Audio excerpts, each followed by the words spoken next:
আপনি আপনার মা বাবার জন্য দোয়া করবেন, রব্বির হামহুমা কামা রব্বায়ানি সগীরা। রব বলতে হয় আল্লাহ রে। নিজের গুনাহ মাফির জন্য যদি দোয়া করেন, রব্বানা যালামনা আনফুসানা ওয়া ইল্লাম তাগফির লানা, আল্লাহরে রব বলে স্বীকার করতে হয়। আপনার দুনিয়া সুন্দর হওয়ার জন্য, আখিরাতের আযাব থেকে মাপ পাওয়ার জন্য যদি দোয়া করতে হয়, সেইখানেও রব্বানা আতিনা ফিদ দুনিয়া হাসানা বলে দোয়া করতে হয়। যারা ছাত্র ভাইয়েরা রয়েছেন, রব্বি জিদনি ইলমা, যখন আপনার জ্ঞান বৃদ্ধির জন্য দোয়া করবেন তখন আল্লাহরে রব বলে স্বীকার করতে হয়। ও আমার বন্ধু, এমন একটা নাম আল্লাহ এখানে বাছাই করলেন, যেই নামটা দুনিয়ায় পাঠানোর আগেই আল্লাহ শিখিয়ে দিলেন।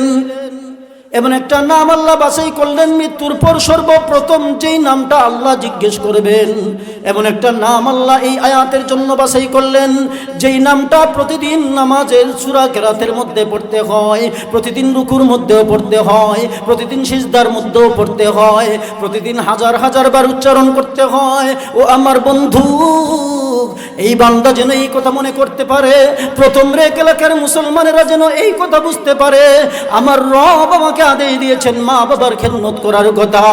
এমন রব, এমন রব, এমন রব, যেই রবকে ভুলে গেলে জান্নাত পাওয়ার কোনো উপায় নাই, যেই রবের কথা আল্লাহ আসমানে শিক্ষা দিয়েছেন, যেই রবের কথা জমিনের নিচেও কাজে লাগবে, যেই রবকে আল্লাহ নামাজের প্রতিটা জায়গায় জায়গায় শিক্ষা দিচ্ছেন, যেই রবের কথা পবিত্র কুরআনুল কারীমের প্রথম আয়াতে আল্লাহ মনে করিয়ে দিয়েছেন, যেই রবের কথা আল্লাহ পবিত্র কুরআনুল কারীমের সর্বশেষ সূরার মধ্যে শিক্ষা দিয়েছেন, যেই রবের কথা আল্লাহ জিবরাইলের মাধ্যমে নবীর কাছে সর্বপ্রথম পাঠিয়েছেন। এমন একটা নাম আল্লাহ বাছাই করেছেন, নাম আল্লাহ বাছাই করেছেন। প্রথম রেখ এলাকার মুসলমানেরা যেন এই কথা চিন্তা করে, হায় হায়, এত তাফসীর বোঝার দরকার নাই, কিন্তু মা বাবার খেদমত করতে গিয়ে আল্লাহ এমন সুন্দর করে অর্ডার করেছেন, তোমার রব তোমাকে আদেশ দিয়েছেন তুমি যেন মা বাবার খেদমত করো বলে। আল্লাহু আকবার। সাল্লাল্লাহু তাআলা আলাইহি ওয়া আলা আলিহি ওয়া আসহাবিহি ওয়া বারাকা ওয়া সাল্লাম। سبحانك لا علم لنا إلا ما علمتنا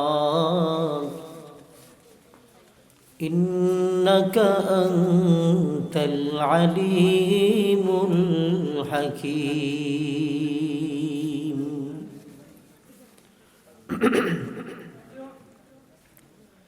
জামিয়া রওজাতুল উলুম আল ইসলামিয়ার উদ্যোগে আয়োজিত আজকের এই মহতি মাহফিলের মুহতারম সভাপতি, জাতির মাথার মুকুট মুআজ্জাজ উলামায়ে কেরাম, অতি আদরের ছোট ছোট কলিজার টুকরা স্নেহের ভাইয়ারা,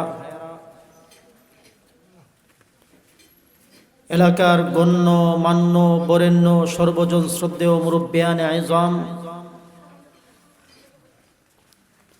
আমার ধর্মপ্রাণ মুসলমান নওজোয়ান ভাইয়েরা,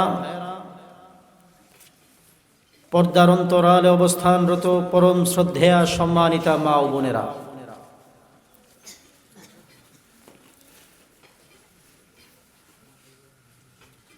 রাত্র অনেক গভীর হয়ে গিয়েছে, আমাকে অনেক দূরে যেতে হবে। মাদ্রাসা কর্তৃপক্ষ, বিশেষত মাদ্রাসার সুযোগ্য মুহতামিম, আপনাদের পরম প্রিয়জন হযরত মাওলানা মুফতি আইনউদ্দিন সাহেব হাফিজাহুল্লাহর আহ্বানে এসেছি, দোয়া নেয়ার জন্য বসেছি। সামান্য সময়ে অল্প কয়েকটি কথা বলার চেষ্টা করব। মা তৌফিকি ইল্লা বিল্লাহ। আমরা আগে বয়ান করতেছিলেন আপনাদের অত্র অঞ্চলের অত্যন্ত সর্বজন শ্রদ্ধেয় আলেমে দ্বীন প্রিন্সিপাল সাহেব হাফিজাহুল্লাহ, পরেও উপস্থিত রয়েছেন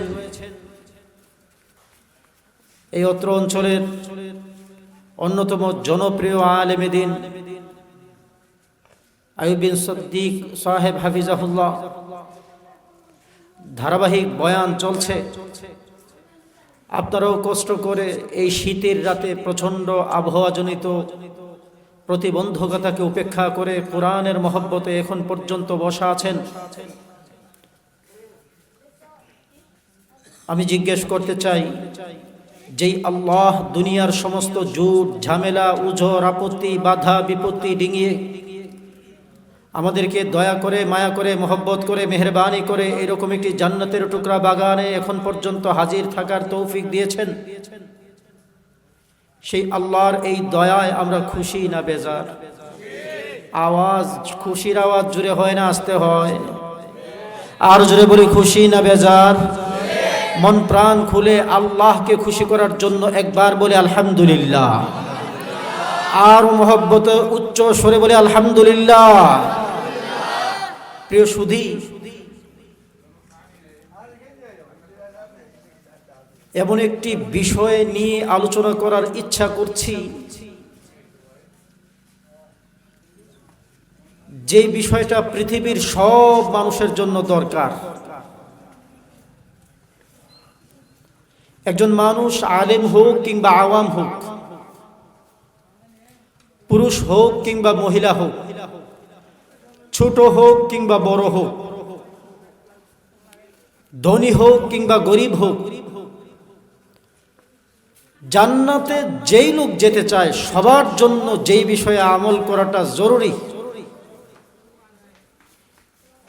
এমন একটা বিষয়ের নাম হচ্ছে মা বাবার খেদমত। এইখানে আমরা যারা রয়েছি এমন একজন মানুষও নেই যিনি কোনো না কোনো মা বাবার ঘরে জন্ম নেননি। আমাদের সবার মা বাবা রয়েছে। এটা এমন একটা সাবজেক্ট, এমন একটা আলোচনা, যেই আলোচনার প্রাসঙ্গিকতা, অপরিহার্যতা, জরুরিয়ত সবাই বুঝে। আজকে শুধু দুই একটা কারণ বলার চেষ্টা করব। মা বাবার খেদমত কেন করতে হয়? মা বাবার খেদমত করতে হবে আমরা জানি, মা বাবার খেদমতটা কেন করতে হয় এই কয়েকটা কারণ বলার চেষ্টা করব ইনশাআল্লাহ। যেই আয়াতে কারীমা আমি আপনাদের সামনে উপস্থাপন করলাম, এই আয়াতে মহান রব্বুল আলামিন ইরশাদ করেন, وَقَضَى رَبُّكَ أَلَّا تَعْبُدُوا إِلَّا إِيَّاهُ وَبِالْوَالِدَيْنِ إِحْسَانًا।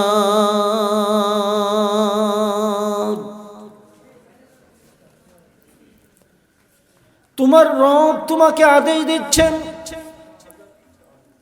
ওয়াকাদা রব্বুকা, তোমার রব তোমাকে আদেশ দিচ্ছেন,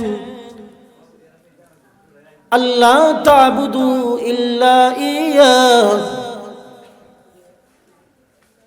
একমাত্র আল্লাহ ছাড়া অন্য কারো ইবাদত করা যাবে না। কথা ঠিক কিনা? দুই নম্বরে আদেশ দিচ্ছেন, وَبِالْوَالِدَيْنِ إِحْسَانًا, আর মা বাবার সাথে ভালো আচরণ করতে হবে, সৎ ব্যবহার করতে হবে। আমার বন্ধু, শুধুমাত্র জবাবটা দিয়ে যায় কে জন্য মা বাবার খেদমত করতে হবে। মা বাবার খেদমতের দাম কেন এত বেশি? মা বাবার খেদমত ছাড়া কেন জান্নাত পাওয়ার কোনো উপায় নাই? জানা দরকার আছে না নাই? সূরা বনী ইসরাঈলের 23 নম্বর আয়াত আমি আপনাদের সামনে তিলাওয়াত করলাম। এই আয়াতে আল্লাহ জান্নাত পাওয়ার জন্য দুইটি অর্ডার করেছেন।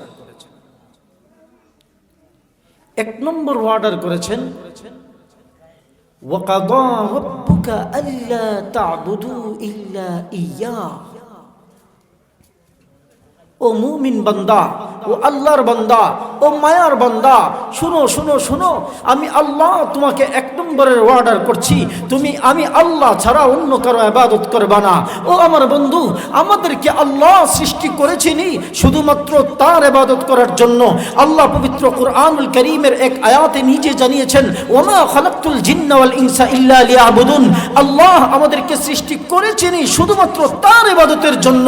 আল্লাহ প্রথমে নিজের ইবাদতের কথা বিশেষভাবে বলেছেন, আমি আল্লাহ ছাড়া আর কোনো ইবাদত করা যাবে না, আমি আল্লাহ ছাড়া অন্য কাউকে শরীক করা যাবে না, আমি আল্লাহ ছাড়া অন্য কাউকে মানা যাবে না, আমি আল্লাহরই শুধুমাত্র ইবাদত করতে হবে, আমি আল্লাহ ছাড়া অন্য কারো ইবাদত করা যাবে, আরো জোরে যাবে না। প্রথমে আল্লাহ বললেন নিজের কথা।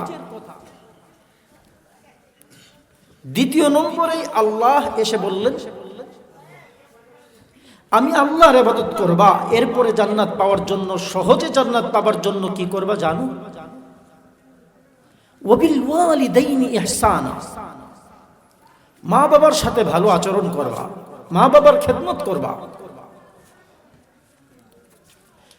খেয়াল করবেন কথাটা, শুরুতে আল্লাহ বললেন তার নিজের ইবাদতের কথা। মা বাবার সাথে ভালো আচরণ করা এটাও আল্লাহর ইবাদত। মা বাবার খেদমত করলে আল্লাহ খুশি হন, সওয়াব দেন, নেকি দেন, জান্নাত দেন, এটাও আল্লাহর ইবাদত। কিন্তু আল্লাহ নিজের ইবাদতের কথা বলার পর বিশেষভাবে অন্য কোনো ইবাদতের কথা এই আয়াতে বলেন নাই। একটা স্পেশাল, একটা সহজ, একটা গুরুত্বপূর্ণ, একটা তাৎপর্যমণ্ডিত একটা ইবাদতের নাম বললেন, ও বান্দা, আমি ছাড়া আর কারো ইবাদত করবা না, জান্নাত তো তুমি পাইয়া যাইবা। এই জন্য আমি আল্লাহর ইবাদতের পর আরেকটা কাজ তোমাকে দিচ্ছি, তুমি মা বাবার খেদমত করবা। চিন্তার বিষয়, ও প্রথম রেখা এলাকার মুসলমানেরা শুনুন, মা বাবার খেদমত এত গুরুত্বপূর্ণ একটি ইবাদত। এই ইবাদত কেন করতে হয় এটা বোঝার জন্য বড় মুফতি মুহাদ্দিস হওয়ার দরকার নাই, বড় মুফাসসির হওয়ার দরকার নাই, বড় শাইখুল হাদিস হওয়ার দরকার নাই, বড় আলেম হওয়ার দরকার নাই, বড় কোরআন বিশেষজ্ঞ হওয়ার দরকার নাই। এমন সহজভাবে আল্লাহ এই অর্ডারটা করেছেন। সূরা বনী ইসরাঈলের 23 নম্বর আয়াতে আল্লাহ জানিয়ে দিয়েছেন, ও বান্দা, আমি এমন সিস্টেমে দুইটা অর্ডার করলাম। অর্ডারের শুরুতে আমি আল্লাহ নিজের ইবাদতের কথা বললাম, দ্বিতীয় নম্বর অর্ডার দুনিয়ার আর কোনো ইবাদতের কথা বলি নাই, সহজে জান্নাত পাইবার জন্য শুধুমাত্র আমি আল্লাহর ইবাদত করবা এই কথা বললাম। এরপরে আলাদা আরেকটা ইবাদতের নাম বললাম মা বাবার খেদমত। এই জায়গায় আমি আল্লাহ বলতে পারতাম, ও বান্দা, তোমরা আমি আল্লাহ ছাড়া আর কারো ইবাদত করবা না, আর বেশি বেশি নামাজ পড়বা। এই আয়াতে আল্লাহ এই কথা বলেন নাই। এই আয়াতে আল্লাহ চাইলে বলতে পারতেন, ও বান্দা, আমি আল্লাহ ছাড়া আর কারো ইবাদত করবা না, আর বেশি বেশি তাবলীগ করবা। এই আয়াতে আল্লাহ এই কথা বলেন নাই। আল্লাহ চাইলে বলতে পারতেন, ও বান্দা, আমি আল্লাহর ইবাদতের পর তোমার বিশেষভাবে আরেকটা ইবাদতের কথা বলি, বেশি বেশি জিহাদ করবা। এই আয়াতে আল্লাহ এই কথা বলেন নাই। আল্লাহ আমাদের জন্য জান্নাত সহজ করার জন্য আল্লাহ অর্ডার দিয়েছেন, ও বান্দা, আমি আল্লাহ ছাড়া আর কারো ইবাদত করব না। শুনো, আমার ইবাদতের পর আরেকটা স্পেশাল ইবাদতের কথা তোমাদেরকে মনে করিয়ে দিচ্ছি, সহজ একটা ইবাদতের কথা শিখিয়ে দিচ্ছি। তার কিছু নয়, তা হচ্ছে মা বাবার খেদমত করবা। তোমরা যেন এই কথা বুঝতে পারো, আমি আল্লাহর ইবাদতের পর সবচাইতে বেশি গুরুত্ব দিয়েছি মা বাবার খেদমত করতে হবে। মা বাবার সাথে বেয়াদবি কইরা, মা বাবাকে কষ্ট দিয়া, মা বাবার সাথে অসৎ আচরণ কইরা তুমি যত বড় আল্লাহর ওলি হও না কেন, যত বড় পীর শায়েখ হও না কেন, যত বড় গাজী সাহেব হও না কেন, মনে রাখবা, মনে রাখবা, মনে রাখবা, আমি আল্লাহরে খুশি করার দ্বিতীয় কোনো পথ নাই। কথা ঠিক কিনা? এক নম্বর কারণ, আল্লাহ নিজের ইবাদতের পরপরই যেই একটা স্পেশাল আমল আমাদেরকে শিক্ষা দিয়েছেন, সূরা বনী ইসরাঈলের 23 নম্বর আয়াতে আল্লাহ শিক্ষা দিয়েছেন, আমি আল্লাহর, কেবলমাত্র আমি আল্লাহর ইবাদত করবা, এরপর গুরুত্বের সাথে মা বাবার সাথে ভালো আচরণ করবা। এর দ্বারা কি বোঝা যায়? মা বাবার খেদমতের গুরুত্ব কম না বেশি? আর একটু জোরে বলেন, কম না বেশি? দ্বিতীয় নম্বর, আল্লাহ মা বাবার খেদমতের অর্ডার দিতে গিয়ে এমন সুন্দর একটা নাম তার জন্য বাছাই করেছেন এই আয়াতে, যেন প্রথম এলাকার মুসলমানেরা এই কথা চিন্তা করতে পারে, আমি তো বড় আলেম না, আমি তো বড় মুহাদ্দিস সাহেব না, আমি তো বড় কোরআন বিশারদ না, আমি তো বড় হাদিস বিশেষজ্ঞ না, কিন্তু আল্লাহ মা বাবার অর্ডার দিতে গিয়ে তার নিজের নামটা এমন সুন্দর একটা নাম এনেছেন, এই নাম দেখেই বোঝা যায় মা বাবার খেদমতের গুরুত্ব আল্লাহর কাছে কত বেশি। বলি আল্লাহু আকবার, আর জোরে বলে আল্লাহু আকবার। কিভাবে বুঝবেন, কিভাবে বুঝবেন? আল্লাহ এই আয়াতে বলছেন ওয়াকাদা রাব্বুক, তোমার রব তোমাকে আদেশ দিচ্ছেন মা বাবার খেদমত করার জন্য। ও বন্ধু, তোমার রব তোমাকে আদেশ দিচ্ছেন, রব রব রব। আল্লাহ এই আয়াতে নিজের নামটা বলেছেন রব। বলুন দেখি আমাদের রবের নাম কি? আরো আসতে বলেন রবের নাম কি? আরো জোরে বলেন রবের নাম কি? রব এমন প্রিয়, আল্লাহর এমন প্রিয় একটি নাম, শুধুমাত্র রব শব্দের ব্যাখ্যা দিলেই রাত পোহায়া যাবে, আলোচনা শেষ হবে না। ও বন্ধু, শুধুমাত্র বোঝার জন্য একটু টাচ দিতে চাই, টাচ। রব আল্লাহর কাছে রব শব্দের দাম এত বেশি, একটু সহজে বুঝাই। রব শব্দটা আল্লাহর কাছে এত দামি শব্দ। এইখানে যারা রয়েছেন সচেতন মুসলমান, তারা সবাই কোরআনের একটি আয়াত পারেন। আমার সাথে সওয়াবের নিয়তে একটু বলবেন, পবিত্র কোরআনুল কারীমের একবারে শুরুর সূরার শুরুর আয়াত, কোরআন শরীফের সূরা ফাতিহার প্রথম আয়াত, একটু সওয়াবের নিয়তে একটু সাথে পড়বেন। আলহামদুলিল্লাহি, সবাই বলে না আলহামদুলিল্লাহি রাব্বিল আলামিন। পারি না, পারি না। আচ্ছা, যতটুকু বলবো এরপরের অংশটা বলবেন। আলহামদুলিল্লাহি রাব্বিল আলামিন। এখানে রব শব্দ আছে না নাই? কোরআন শরীফের সূরা ফাতিহার সর্বপ্রথম সূরার সর্বপ্রথম আয়াতেই আল্লাহ তার নিজের জন্য যেই নামটা বাছাই করেছেন, এই নামের মধ্যেই আল্লাহ জানিয়ে দেন আল্লাহকে। আলহামদুলিল্লাহি রাব্বিল আলামিন, রাব্বিল আলামিন। আল্লাহ আমাদের রব, আল্লাহ আমাদের রব। কথা ঠিক কিনা? কোরআন শরীফের একবারে প্রথম সূরার প্রথম আয়াতেই আল্লাহ নিজের নামটা বলছেন, আমি হলাম পুরো জাহানের রব। শুধুমাত্র তাই নয়, মজার আলোচনা। কোরআন শরীফের প্রথম সূরার প্রথম আয়াতে আল্লাহ নিজের নাম বললেন রব। কোরআন শরীফের একবারে সর্বশেষ সূরার প্রথম আয়াতের মধ্যে আল্লাহ নিজের নাম বলেছেন রব। বলে আল্লাহু আকবার। কিভাবে? কুল আউযু বিরাব্বিন নাস, কুল আউযু বিরাব্বিন নাস। ও বন্ধু, পবিত্র কুরআনুল কারীমের সর্বপ্রথম সূরার সর্বপ্রথম আয়াতে আল্লাহ নিজের নাম বলেছেন রব। পবিত্র কুরআনুল কারীমের সর্বশেষ সূরার প্রথম আয়াতেও আল্লাহ নিজের নাম বলেছেন রব। বলে আল্লাহু আকবার। আল্লাহ আল্লাহ আল্লাহ, এমন গুরুত্বপূর্ণ নাম।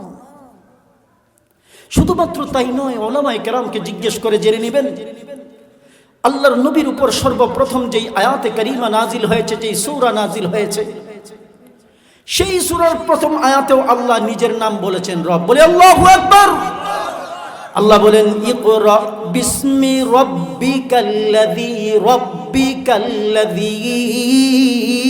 খালাক। ও বন্ধু, কোরআন শরীফের প্রথম সূরার প্রথম আয়াতেও আল্লাহ নিজেকে বলেন রব। কোরআন শরীফের সর্বশেষ সূরার প্রথম আয়াতেও নিজেকে বলেন রব। কোরআন শরীফের সর্বপ্রথম যে আয়াত আল্লাহ জিবরাইল আলাইহিস সালাতু ওয়াস সালামের মাধ্যমে আমার নবীর কাছে পাঠিয়েছেন, সেই জায়গায়ও নিজের পরিচয় দিয়েছেন রব। এর দ্বারা কি বোঝা যায়? রব শব্দের দাম আল্লাহর কাছে কম না বেশি? শুধুমাত্র তাই নয়, এই দুনিয়ায় আসার আগে আলমে আর ওয়াহের মধ্যে আমাদের রূহগুলো নিয়ে আল্লাহ একটি আন্তর্জাতিক কনফারেন্স করেছিলেন। এই দুনিয়ায় আসার আগে আল্লাহ একটা আন্তর্জাতিক সেমিনার করেছিলেন আমাদের রূহগুলো নিয়ে। ওইখানেও আল্লাহ তার নিজেকে পরিচয় করিয়ে দিয়েছেন। আল্লাহ বলেছিলেন, আলাস্তু বিরব্বিকুম, আমি কি তোমাদের রব না? আমাদের রব কে? একটু মহব্বতে বলেন কে? আর জোরে বলে কে? আল্লাহ বললেন, আমি কি তোমাদের রব না? কালু বালা, আমরা সবাই বলেছিলাম হে আল্লাহ তুমি আমাদের রব। দুনিয়ায় আসার আগে আল্লাহ তার নিজের যেই নামটা আমাদেরকে মুখস্থ করালেন, ওই নামটাও হচ্ছে রব। আবার দুনিয়া থেকে যখন চলে যাব, সচেতন মুসলমান হিসেবে আমরা সবাই জানি কবরের মধ্যে যেই তিনটা প্রশ্ন করা হবে, যেই তিনটা প্রশ্নের জবাব না দিয়ে কারো বাঁচার উপায় থাকবে না। মার রব্বুকা ওমা দীনুকা ওমান হাযার রাজুলুল্লাযী বুইসা ফীকুম। কবরের যেই তিন প্রশ্নের জবাব দিতেই হবে, সেই তিন প্রশ্নের প্রথম প্রশ্নটাই হচ্ছে মার রব্বুকা, তোমার রব কে? আল্লাহ দুনিয়ায় পাঠানোর আগেও আমাদেরকে রূহের জগতে মুখস্থ করালেন, আমি হচ্ছি তোমাদের রব। দুনিয়া থেকে যাওয়ার পর কবরের মধ্যেও সর্বপ্রথম প্রশ্ন করা হবে, তোমার রব কে? হুজুর চলে এসেছেন, হুজুরের বসিয়ে রেখে আলোচনা করা তো বেয়াদবির পর্যায়ে। কয়েকটা মিনিট সময় দেবো ইনশাআল্লাহ। তো দেখা যাচ্ছে নামাজের মধ্যেও আমরা যখন কেরাত পড়ি, সর্বপ্রথম আয়াত, এমন কোন নামাজ নাই যেই নামাজে সূরা ফাতিহা পড়তে হয় না। একবারে প্রত্যেক রাকাতে আলহামদুলিল্লাহি রাব্বিল আলামিন, প্রত্যেক নামাজে দাঁড়িয়ে দাঁড়িয়ে আল্লাহরে রব বলে স্বীকৃতি দিতে হয়। রুকুর মধ্যে গিয়ে সুবহানা রব্বিয়াল আযীম, রব্বিয়াল আযীম, আল্লাহরে রব বলে স্বীকৃতি দিতে হয়। প্রত্যেক নামাজের সিজদার মধ্যে গিয়ে সুবহানা রব্বিয়াল আলা, আল্লাহরে রব বলে স্বীকৃতি দিতে হয়। রুকু থেকে দাঁড়িয়ে রব্বানা লাকাল হামদ, আল্লাহরে রব বলে স্বীকৃতি দিতে হয়। নামাজের পর যখন আল্লাহর দরবারে হাত বাড়াই, যতগুলো দোয়া করি নিজের জন্য, পরের জন্য, মা বাবার জন্য, স্ত্রী পুত্রের জন্য, ব্যবসা বাণিজ্যের জন্য, দুনিয়ার জন্য, আখিরাতের জন্য, অধিকাংশ দোয়ার মধ্যে আল্লাহরে রব বলে রাখতে হয়। আপনি আপনার মা বাবার জন্য দোয়া করবেন, রব্বির হামহুমা কামা রব্বায়ানি সগীরা, রব বলতে হয় আল্লাহরে। নিজের গুনাহ মাফির জন্য যদি দোয়া করেন, রব্বানা যালামনা আনফুসানা ওয়া ইল্লাম তাগফির লানা, আল্লাহরে রব বলে স্বীকার করতে হয়। আপনার দুনিয়া সুন্দর হওয়ার জন্য, আখিরাতের আযাব থেকে মাপ পাওয়ার জন্য যদি দোয়া করতে হয়, সেইখানেও রব্বানা আতিনা ফিদ দুনিয়া হাসানা বলে দোয়া করতে হয়। যারা ছাত্র ভাইয়েরা রয়েছেন, রব্বি জিদনি ইলমা, যখন আপনার জ্ঞান বৃদ্ধির জন্য দোয়া করবেন, তখন আল্লাহরে রব বলে স্বীকার করতে হয়। ও আমার বন্ধু, এমন একটা নাম আল্লাহ এখানে বাছাই করলেন, যেই নামটা দুনিয়ায় পাঠানোর আগেই আল্লাহ শিখিয়ে দিলেন। এমন একটা নাম আল্লাহ বাছাই করলেন, মৃত্যুর পর সর্বপ্রথম যেই নামটা আল্লাহ জিজ্ঞেস করবেন, এমন একটা নাম আল্লাহ এই আয়াতের জন্য বাছাই করলেন, যেই নামটা প্রতিদিন নামাজের সূরা কেরাতের মধ্যে পড়তে হয়, প্রতিদিন রুকুর মধ্যেও পড়তে হয়, প্রতিদিন সিজদার মধ্যেও পড়তে হয়, প্রতিদিন হাজার হাজার বার উচ্চারণ করতে হয়। ও আমার বন্ধু, এই বান্দা যেন এই কথা মনে করতে পারে, প্রথম রেক এলাকার মুসলমানেরা যেন এই কথা বুঝতে পারে, আমার রব আমাকে আদেশ দিয়েছেন মা বাবার খেদমত করার কথা। এমন রব, এমন রব, এমন রব, যেই রবকে ভুলে গেলে জান্নাত পাওয়ার কোনো উপায় নাই, যেই রবের কথা আল্লাহ আসমানে শিক্ষা দিয়েছেন, যেই রবের কথা জমিনের নিচেও কাজে লাগবে, যেই রবকে আল্লাহ নামাজের প্রতিটা জায়গায় জায়গায় শিক্ষা দিচ্ছেন, যেই রবের কথা পবিত্র কুরআনুল কারীমের প্রথম আয়াতে আল্লাহ মনে করিয়ে দিয়েছেন, যেই রবের কথা আল্লাহ পবিত্র কুরআনুল কারীমের সর্বশেষ সূরার মধ্যে শিক্ষা দিয়েছেন, যেই রবের কথা আল্লাহ জিবরাইলের মাধ্যমে নবীর কাছে সর্বপ্রথম পাঠিয়েছেন, এবং একটা নাম আল্লাহ বাছাই করেছেন, নাম আল্লাহ বাছাই করেছেন। প্রথম রেখ এলাকার মুসলমানেরা যেন এই কথা চিন্তা করে, হায় হায় এত তাফসীর বোঝার দরকার নাই, কিন্তু মা বাবার খেদমত করতে গিয়ে আল্লাহ এমন সুন্দর করে অর্ডার করেছেন,